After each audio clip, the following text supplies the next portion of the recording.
성경 말씀 봉독합니다. 고린도 후서 6장 1절부터 10절까지 봉독합니다. 우리가 하나님과 함께 일하는 자로서 너희를 권하노니 하나님의 은혜를 헛되이 받지 말라. 이르시되 내가 은혜 베풀 때에 너에게 듣고 구원의 날에 너를 도왔다 하셨으니 보라 지금은 은혜 받을 만한 때요 보라 지금은 구원의 날이로다. 우리가 이 직분이 비방을 받지 않게 하려고 무엇에든지 아무에게도 그리 끼지 않게 하고 오직 모든 일에 하나님의 일꾼으로 자천하여 많이 견디는 것과 환난과 궁핍과 고난과 매맞음과 갇힘과 난동과 수고로움과 자지 못함과 먹지 못한 함 가운데서도 깨끗함과 지식과 오래 참음과 자비함과 성령의 감화와 거짓이 없는 사랑과 진리의 말씀과 하나님의 능력으로 의의 무기를 좌우에 가지고 영광과 욕됨으로 그러하여 했으며 악한 이름과 아름다운 이름으로 그러했느니라. 우리는 속이는 자 같으나 참되고 무명한 자 같으나 유명한 자요 죽은 자 같으나 보라 우리가 살아있고 징계를 받는 자 같으나 죽임을 당하지 아니하고 근심하는 자 같으나 항상 기뻐하고 가난한 자 같으나 많은 사람을 부유하게 하고 아무것도 없는 자 같으나 모든 것을 가진 자로다. 아멘. 은혜를 헛되이 받지 맙시다. 지난 주일은 은혜는 계속된다고 말씀 전했습니다. 오늘은 은혜를 헛되이 받지 말라는 말씀을 전하려고 합니다. 은혜는 중단되지 않습니다. 그러나 은혜를 헛되이 받으면 은혜가 은혜되지 못합니다. 그리고 그 은혜를 누리지 못합니다. 은혜 주신 목적대로 이루어야 되는데 거역하는 일이 되는 것입니다. 고린도 교회는 은혜를 많이 받은 교회였습니다. 바울 사도가 교회를 개척했고 목회했던 곳입니다. 신령한 은혜를 많이 받았어요. 방언도 하고 예언도 하고. 그러나 그 교회 그리고 성도들이 은혜 받은 자답게 살지 못했습니다. 저들은 우상에 빠지게 되고 또 비복음적인 목회자들이 바울이 떠난 후에 와서 계속 복음에서 떠나게 했습니다. 진리에서 떠나게 했습니다. 거기다가 다툼과 분쟁이 심했고 그리고 심지어는 음행까지 도덕적으로 타락해서 음행까지 저질렀습니다. 이런 교회를 향해서 바울은 은혜를 헛되이 받지 말라고 말씀한 것입니다. 1절에 우리가 하나님과 함께 일하는 자로서 너희를 권하노니 하나님의 은혜를 헛되이 받지 말라. 이 바울이 하나님과 함께 일하는 자로서 한 것은 하나님의 권위를 가지고 권면한 것입니다. 비록 권면이지만은 그 권면은 하나님의 권위를 가지고 한 것이고 권면이라는 말을 썼는데 그 속에는 저들을 바라보는 그 안타까운 마음과 애정이 거기에 함축되어 있습니다. 오늘 바울은 그들을 권면하는 그 간절함을 오늘 보여주고 있는 것입니다. 그러므로 은혜를 깨달아야 하고 은혜로 살아야 하고 은혜 받은 자답게 살도록 힘써야 합니다. 여기 헛되이라는 말은 의미 없게 쓸모 없게 받지 말라는 거예요. 은혜는 얼마나 좋은 것인데 얼마나 큰 축복인데 이 은혜를 은혜되지 못하게 만드는 것이 은혜를 헛되게 하게 하는 결과가 되는 것입니다. 어찌 보면은 우리 교회도 고린도 교회에 못지지 않는 은혜 받은 교회입니다. 하나님이 이 교회에 말씀과 신령한 은혜를 많이 주었습니다. 오늘 이런 은혜를 받은 우리 교회가 이 말씀을 우리에게 주는 말씀으로 우리가 깊이 받아야 합니다. 이제 본문을 통해서 우리가 어떻게 해야 은혜를 헛되이 받지 않을까 좀 말씀을 나누려고 합니다. 첫째, 은혜를 은혜로 받아야 합니다. 2절에 가라사대 내가 은혜를 베풀 때에 너를 듣고 구원의 날에 너를 도왔다 하였으니 보라 지금은 은혜 받을 만한 때요 보라 지금은 구원의 날이로다. 하나님이 은혜 베풀 때에 우리를 들었다고 했습니다. 들었다는 말씀은 우리의 기도를 들으셨다는 말입니다.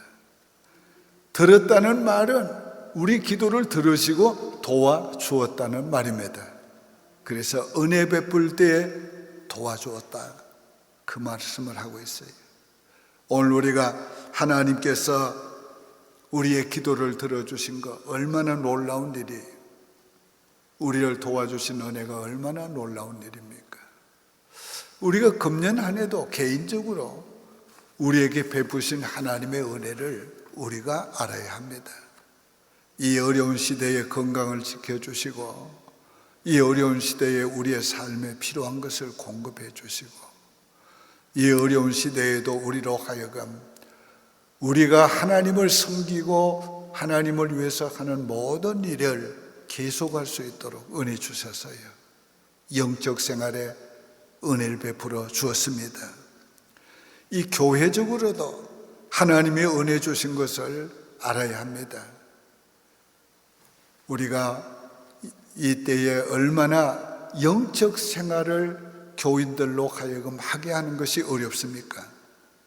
그럼에도 불구하고 하나님의 말씀의 은혜를 주셨고 성령의 역사로 여러분들의 신앙을 약화되지 않도록 나태하지 않도록 하나님께서 영적 생활을 도와주셨어요. 재정적으로 얼마나 어렵습니까? 이 어려운 때에 하나님이 이 교회에 필요한 재정을 공급해 주셨고 교회가 어려운 때를 만나니까 성도들이 더욱 열심히 헌금하게 됐어요. 그래서 이 교회가 교회로서의 역할을 계속해 올 수 있도록 하나님의 은혜를 베풀어 주었습니다. 나 자신이 목회 생활 가운데 가장 힘들고 어려운 시대를 지나오고 있습니다. 그러나 하나님이 건강을 주시고 하나님이 영역을 주시고 하나님이 힘을 주셔서 조금도 이전과 다름없는 목회 생활을 할 수 있도록 하나님이 은혜를 베풀어 주었습니다. 이 모든 은혜를 우리가 은혜로 받아야 합니다. 그냥 우리가 산 게 아니에요. 그냥 교회가 유지된 게 아니에요. 그냥 목회한 게 아니에요. 하나님이 우리에게 이해에 베푸신 은혜로 말미암아 우리가 그렇게 살고 그렇게 교회 역할을 하고 오늘 우리가 여기 있는 것입니다. 하나님이 구원해 주신 은혜를 알아야 합니다. 구원의 날에 너를 도왔다 했습니다. 구원의 날이라고 다 구원하신 거 아닙니다. 구원의 날에도 하나님이 우리를 구원받도록 믿음을 선물로 주었습니다. 예배소 2장 8절에 너희는 그 은혜에 의하여 믿음으로 말미암아 구원을 받았으니 이것이 너희에게서 난 것이 아니요 하나님의 선물이라. 하나님이 우리에게 구원의 날에 구원받도록 은혜를 주셨는데 믿음을 선물로 주셔서 구원받게 했습니다. 오늘 하나님이 우리에게 주신 은혜 가운데 이 구원의 은혜보다 더 큰 은혜가 어디 있어요? 영원한 멸망을 받을 자가 영원한 축복을 받았고 영원한 저주 아래 있던 자들이 영원한 하나님의 나라의 영생을 얻게 됐다는, 이보다 더 큰 은혜는 없습니다. 이 은혜는 항상 감사해야 될 은혜고, 이 은혜를 인하여서 우리는 항상 하나님의 은혜 받은 자답게 살아야 하는 거예요. 우리가 이 세상의 권세, 명예, 돈 뭐 다 가졌다고 해도 구원받지 못했으면 무슨 소용이 있어요? 지옥 갈 사람인데, 영원한 멸망을 받을 사람인데 무슨 소용이 있겠어요? 그러나 우리가 비록 세상의 것이, 가진 것이 부족해도 적어도 구원받은 하나님의 자녀로 살아가는 것이 얼마나 큰 은혜예요. 이 은혜를 우리가 기억하고 구원의 은혜 받은 것을 항상 감사해야 합니다. 지금은 은혜 받을 때입니다. 아직도 하나님이 은혜의 기회를 우리에게 주고 있습니다. 지금은 기도하면 응답받을 때예요. 지금은 누구든지 예수님을 믿으려고 하면 영접할 수 있도록 성령이 도와주시는 때예요. 지금은 하나님의 은혜가 우리에게서 계속되고 있는 때예요. 이런 때에 은혜 받아야 합니다. 더욱 은혜를 받기 위해서 기도해야 되고, 더욱 은혜 받기 위해서 말씀을 순종하고 지켜야 하고, 더욱 은혜 받기 위해서 하나님이 원하고 기뻐하는 삶을 살아야 하는 것이에요. 그 우리가 은혜를 풍성히 받아서 이 마지막 시대에 넘치는 은혜의 생활을 우리 해야 합니다. 지금은 은혜 받을 때예요. 은혜 받으시기 바래요. 보라, 지금은 은혜 받을 때라. 보라고 했어요. 이 보라고 하는 말이 뭡니까? 왜 보라, 보라 합니까? 주의하라, 주의하라, 그 말입니다. 똑똑히 보라는 거예요. 지금이 은혜 받을 때다. 이 말의 또 다른 의미가 뭔 줄 알면 은혜의 때가 지나갈 때가 있다는 거예요. 은혜의 기회가 없어질 때가 있다는 거예요. 그러니까 은혜 받을 기회 놓치지 말고 지금 은혜 받을 때이니까 은혜 받으라는 거예요. 오늘이 바로 은혜 받을 때인 것입니다. 언제나 지금처럼 은혜의 기회가 있는 건 아닙니다. 하나님이 언제 은혜의 기회를, 은혜의 문을 닫을지 몰라요. 은혜의 문을 닫으면 부르짖어도 기도의 응답이 없어요. 은혜 받으면 성령의 역사가 없어요. 은혜 받으면 하나님의 도우심과 구원의 역사가 없어져요. 은혜 받으면, 은혜의 기회가 없어지면 마지막 한때 어둠의 권세가 장악하게 되고, 그 다음에는 구원받는 자들은 환난을 통해서 구원받게 되는 겁니다. 오늘 그러므로 은혜 받을 때에 은혜를 받아야 합니다. 두 번째는 은혜 받은 자답게 살아야 합니다. 3절에 우리가 이 직책이 해방을 받지 않게 하려고 무엇이든지 아무에게도 거리끼지 않게 하고, 바울은 은혜 받은 자답게 살기 위해서 비방을 받지 않고 거리끼지 않게 살았단 말이에요. 오늘 우리 그렇게 살아야 돼요. 은혜 받은 사람은 거리낌이 없어야 돼요. 비방을 받지 않게 경건한 사람으로 살아야 합니다. 하나님 앞에 은혜 받은 자답게 구별되게 살아야 되는 거예요. 받은 은혜에 감사하며 살아야 합니다. 큰 선물을 받은 사람이 먼저 해야 될 건 감사하는 거예요. 하나님의 은혜를 은혜로 받았으면 그 은혜 받은 자로서 하나님께 늘 감사하고 찬양하며 살아야 하는 것입니다. 우리가 감사하면 은혜가 더욱 은혜됩니다. 은혜가 더 풍성해지는 거예요. 우리가 감사하면 하나님의 기쁨이 되는 거예요. 하나님 영광이 되는 거예요. 우리가 감사하면 은혜 가운데 살게 되는 것입니다. 은혜 받는 자는 고난을 잘 감당해야 합니다. 4절 5절에 오직 모든 일에 하나님의 일꾼으로 자천하여 만에 견디는 것과 환난과 궁핍과 곤란과 매맞음과 갇힘과 난동과 수고로움과 자지 못함과 먹지 못함과, 여기 바울이 하나님의 일꾼으로 자천했다고 그랬어요. 이건 스스로 하나님의 일꾼임을 자인했다는 말이에요. 이전에는 보면 고린도 교회가 그를 추천했습니다. 다른 사람이 또 추천을 했습니다. 근데 이제는 자기 스스로가 나는 하나님의 일꾼입니다. 그러므로 나는 하나님의 일꾼으로 삽니다. 살겠습니다. 그런 표현이에요. 오늘 우리가 나는 그리스도인입니다. 나는 그리스도인으로 살겠습니다. 나는 은혜 받은 사람입니다. 은혜 받은 사람답게 살겠습니다. 바로 그런 말이 되는 것입니다. 오늘 바울이 이 은혜 받은 자답게 살기 위해서 모든 일을 견뎠다고 그랬어요. 오늘 여기 견뎠다는 말을 우리가 보통으로 생각하면 안 돼요. 그가 이 견뎠다는 말을 할 때는 환난과 궁핍과 곤란과 매맞음과 갇힘과 난동과 수고로움과 자지 못함, 이런 걸 다 견뎠다는 말. 이런 걸 견뎠다. 우리가 고린도후서 11장에 보면 그가 당한 고난을 쭉 얘기했는데 그 고난 가운데 40에 하나 감한 매를 5차례 받았다. 왜 40대 매를 때리지 않고 하나 감에서 39대를 때리도록 율법이 정했는가?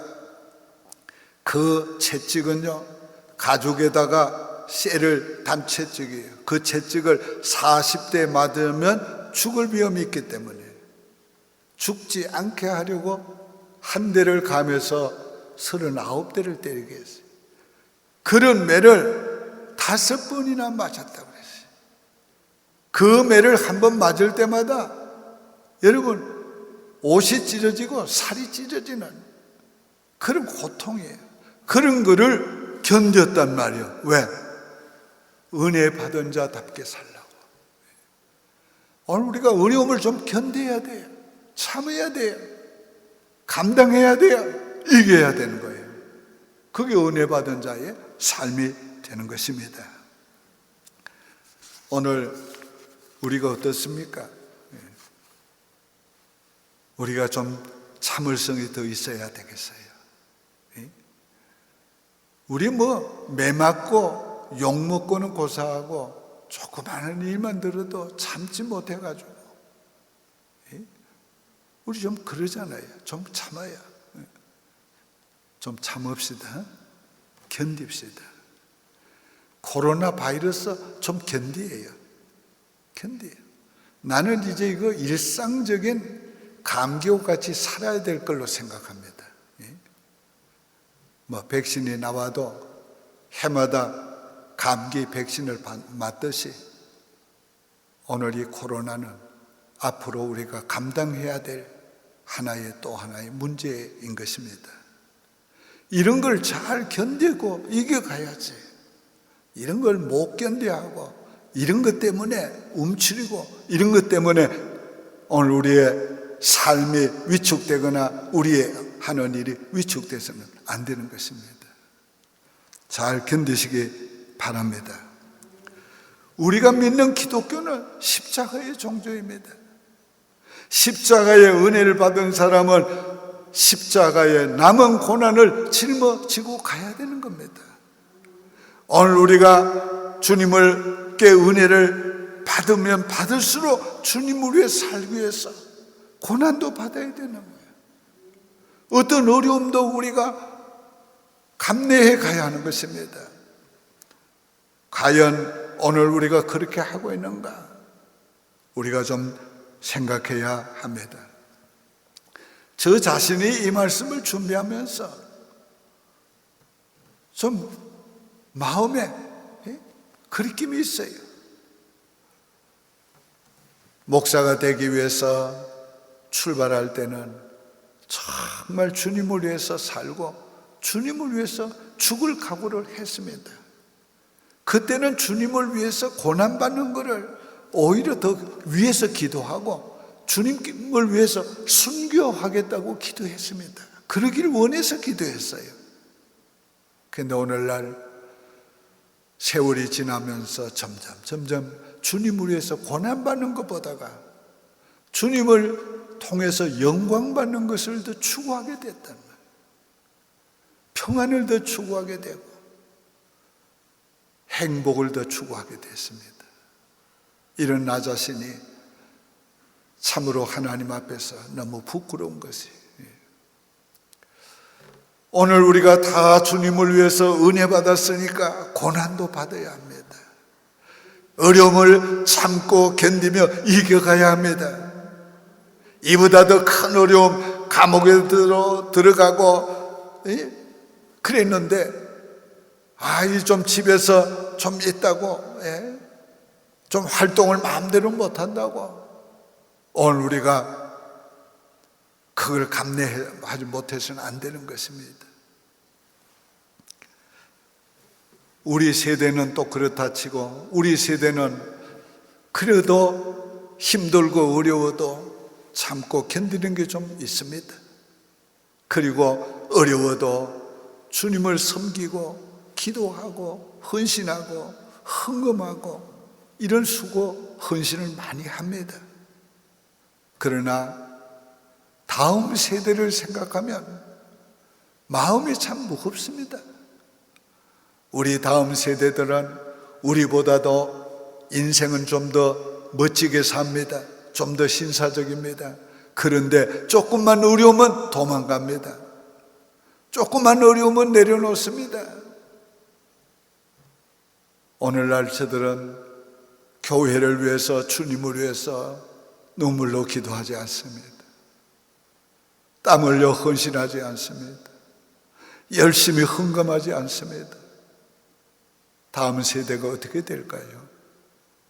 우리는 염려하면서 다음 세대를 위해서 기도해야 합니다. 더 나아가서 은혜 받은 자는 깨끗하게 살아야 합니다.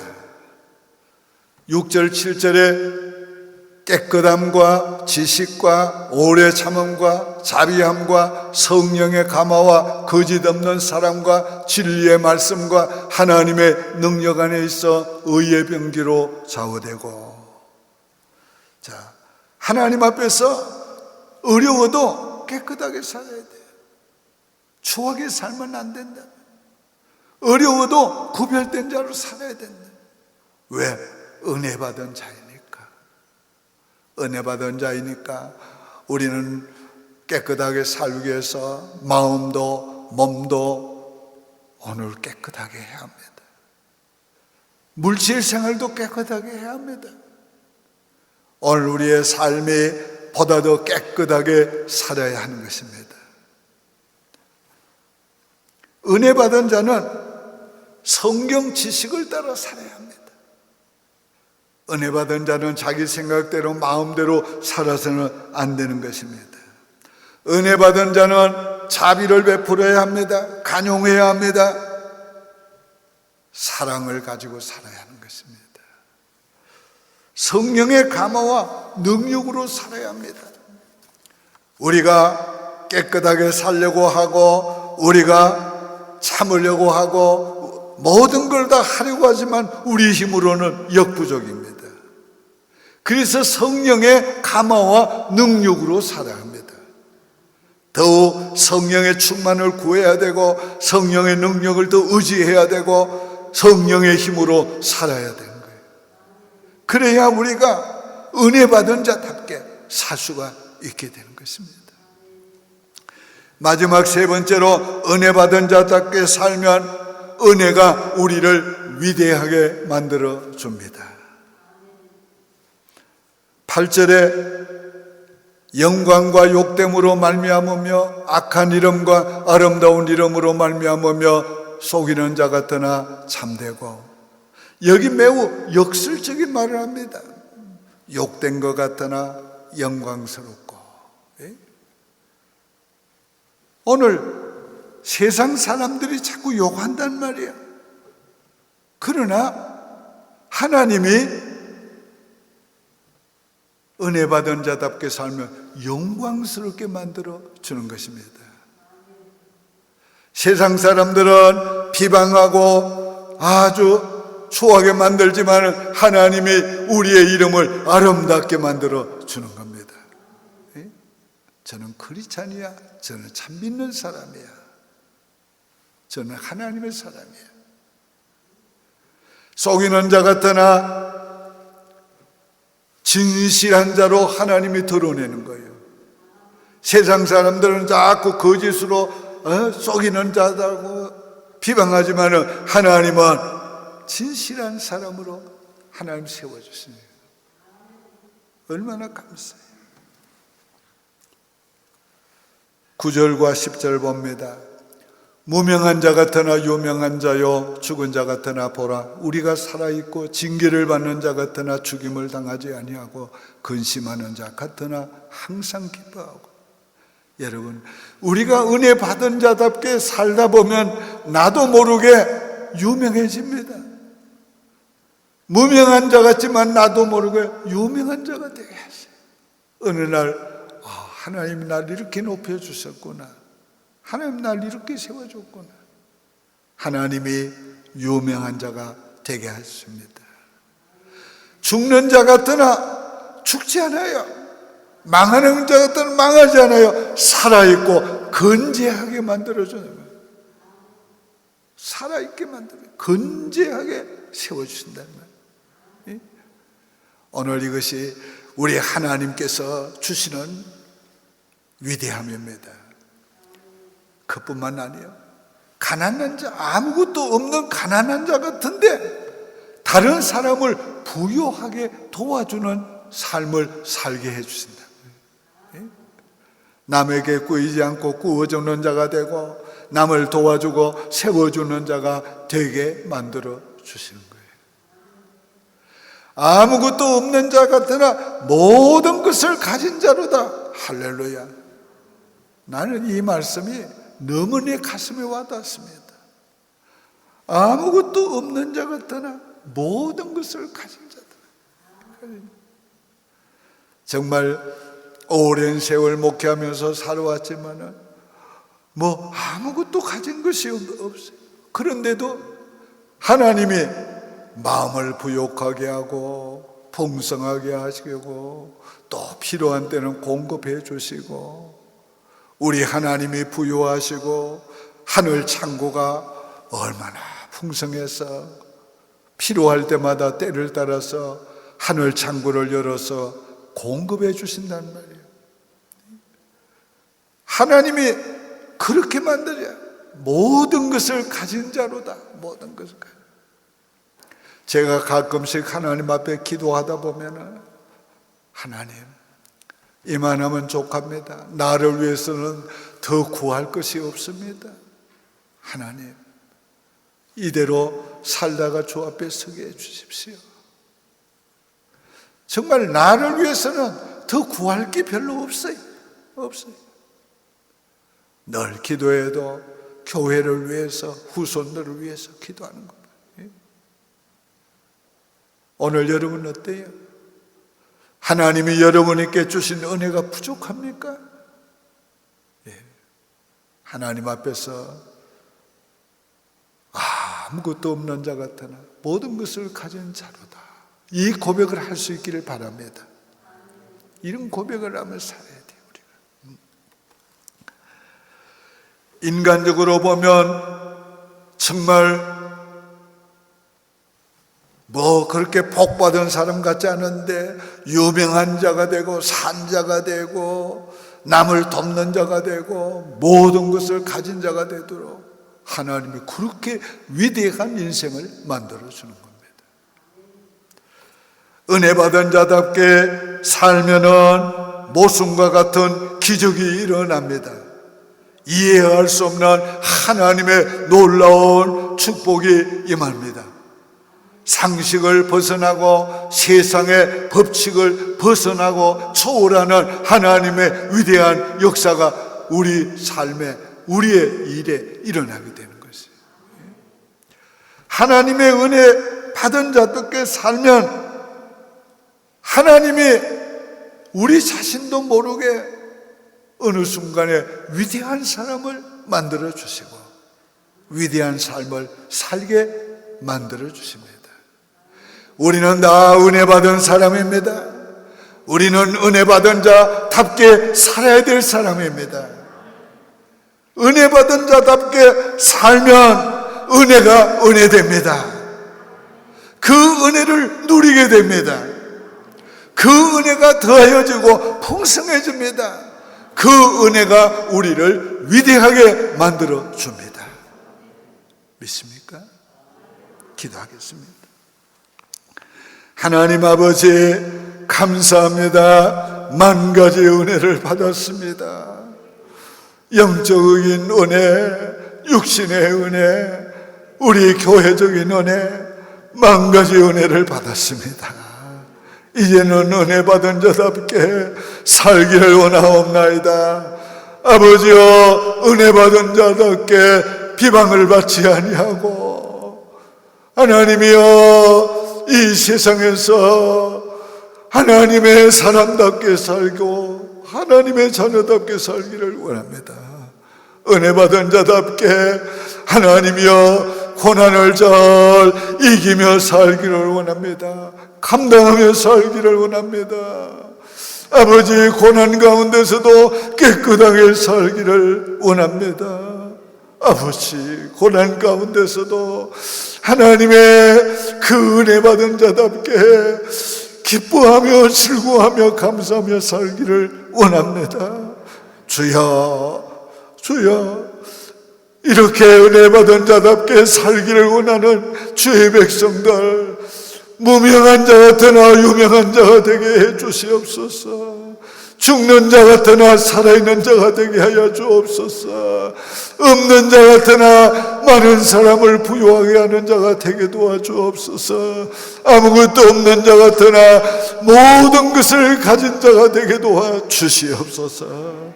아버지, 모든 주의 성도들 위대한 인생이 되게 하시고 위대한 삶을 살게 도와주시옵소서. 은혜를 헛되이 받지 않고 은혜를 은혜로 받고 은혜 받은 자답게 사는 저희들이 되기를 원하옵고 예수님의 이름으로 축복하며 기도드립니다.